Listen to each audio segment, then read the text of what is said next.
Hello, comrades, and welcome back to Ushanka Show.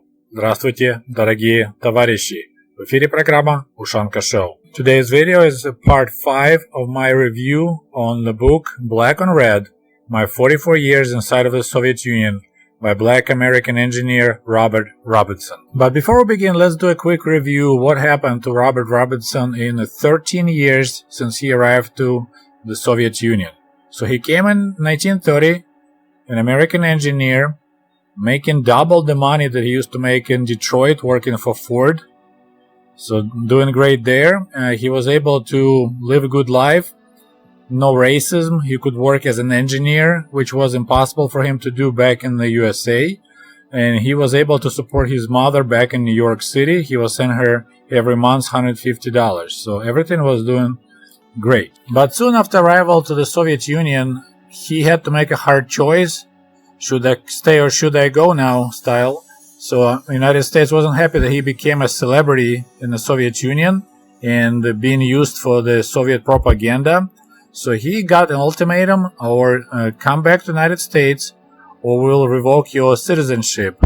And Robert Robertson thought about it, and he decided to take on Soviet citizenship instead of going back to America, which was at the time in the middle of Depression. So he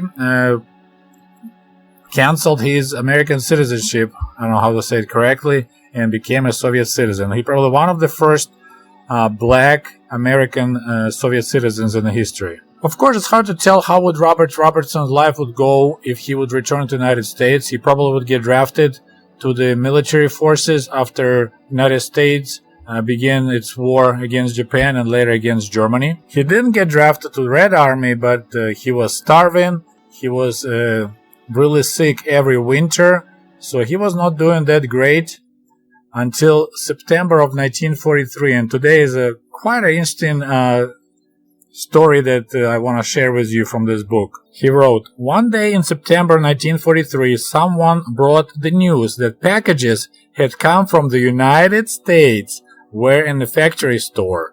He said they were filled with condensed milk, sausages, lard, and Roosevelt's eggs." So they all ran as fast as they could to the store, which was across the street from the factory.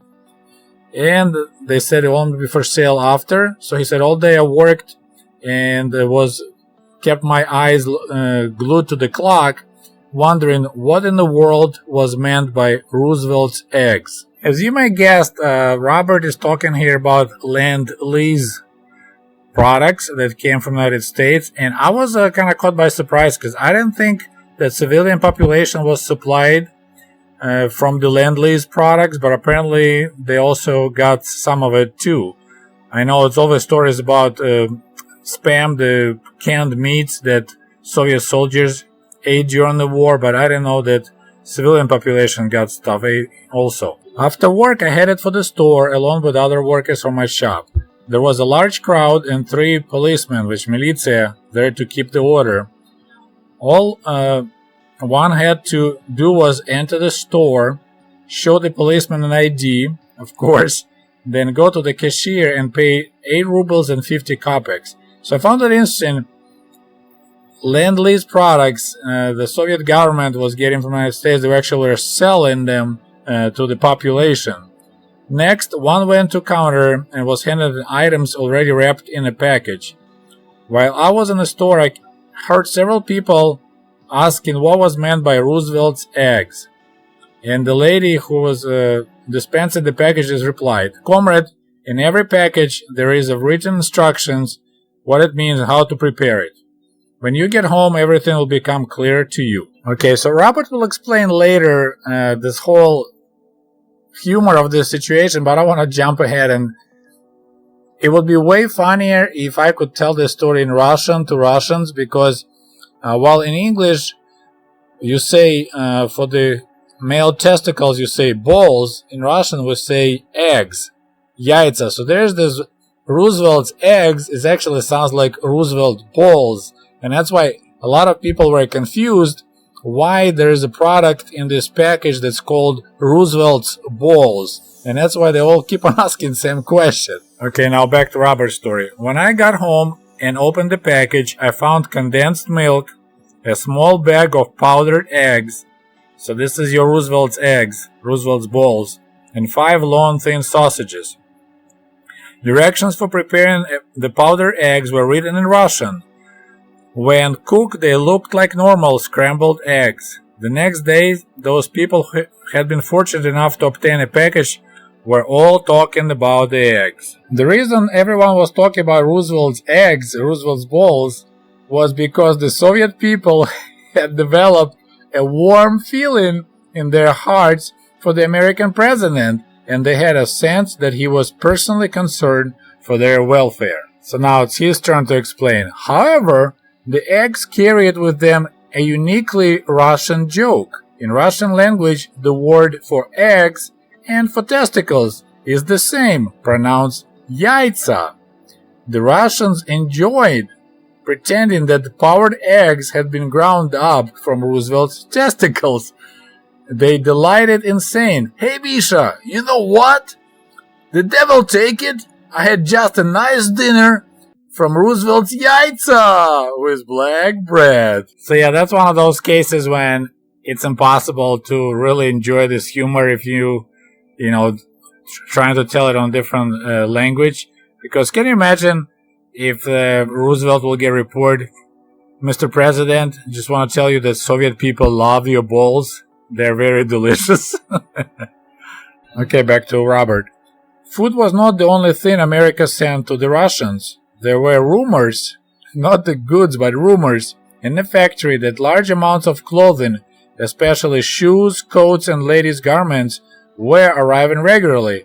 Although I never saw an ordinary worker wearing American-made clothes, it was common to see a shop superintendent or other members of Soviet elites attired in smartly tailored overcoats and wearing well-crafted shoes that did not squeak. Okay, so now I want to talk to you about Lend-Lease and how it was presented by the Soviet historians to the pupils like me. So the Soviet people knew about Lend-Lease, but it was presented like, yeah, it was great, but not a big deal. We could easily win against Germany without Lend-Lease. It's provided only about 4% of what we manufactured and produced for the war needs from 1941 till 1945. And another talking point about Lend-Lease was that the equipment that Americans and British sent us was kind of subpar quality. Our tanks were way better than American or British tanks. Our airplanes were better. So we used that help, but wasn't that fantastic. And of course, they forgot to mention that the most Soviet elite pilots, aces, they preferred American P-39 Air Cobra fighter planes versus Soviet airplanes. And for example, Alexander Pakryshkin, the second best Soviet ace with 57 kills, he flew P-39 Air Cobra. And speaking of Soviet pilots, every Soviet student knew the names of our top aces. Ivan Kazhedub was number 1. He had 64 kills during the Great Patriotic War. He flew Soviet LA-5 and LA-7 fighter planes. So he had 64 kills. And as I mentioned earlier, number 2 fighter pilot was Alexander Pakryshkin with 57 kills, and he flew P-39 Air Cobra. But of course, you will never find in the Soviet history books any mentioning of Erich Hartmann with his 352 kills. So a single German fighter pilot had more kills than probably top 10 or at least top 5 Soviet aces during the World War II. And speaking of Lend-Lease, I must mention Studebakers, because I live very close to South Bend, Indiana, where used to be a giant factory manufacturing Studebaker trucks and cars. Of course, now they all shut down. All they have there is just museum. So we got Soviet Union about 100,000 Studebaker trucks, and the truck was mostly used for Katyusha rocket launchers. So get this, 20,000 Studebakers were used for Katyusha, and only 600 ZIS-6 Soviet trucks. But if you go in any Soviet World War II museum, like even one in Kiev, I didn't see Studebaker with Katyusha. I saw a Soviet ZIS truck with Katyusha. But if you ask an average Soviet person or Russian person about American help with Lend-Lease, they will probably be talking about Tushonka, Amerikanskaya Tushonka, so American spam, that canned meat. So that was pretty much the thing that all the soldiers enjoyed, and there was a famous, kind of like a bitter joke. When they open a can of American meat, they will say, well, let's open the second front. So the idea was like, hey, we're waiting for Americans to open the second front to fight Germans while we have our first front.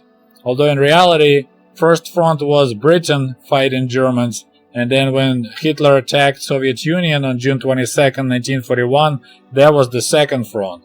But that was the famous saying, "Откроем второй фронт," when they opened a can of American spam meat. And one more thing about Lend-Lease, I just discovered it by accident not long ago when I read about P-39 Air Cobra. They were manufactured in Buffalo, New York, and those planes were flown from Buffalo to Alaska.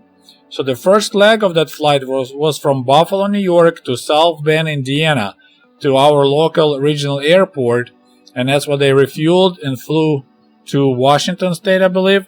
So there's another connection with South Bend, Studebaker trucks, and airport for the P-39 Air Cobras. I thought it was pretty cool. Alright, my friends, it's all I have for you today. I hope you enjoyed this part 5, my review of the book Black on Red, 44 Years Inside of the Soviet Union by Robert Robertson. And we'll talk to you soon. До свидания. Goodbye.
Merch for Cool Comrades is available at the Ushanka store at teespring.com. Just a friendly reminder that my book American Diaries is available on amazon.com, or shoot me an email if you would like to have a signed copy. Thank you. And if you love my channel and would like to show your support, please click on the link below this video and become the patron of the Ushanka Show. For as little as $1, you can help us grow and create the new interesting videos about the life in Soviet Union.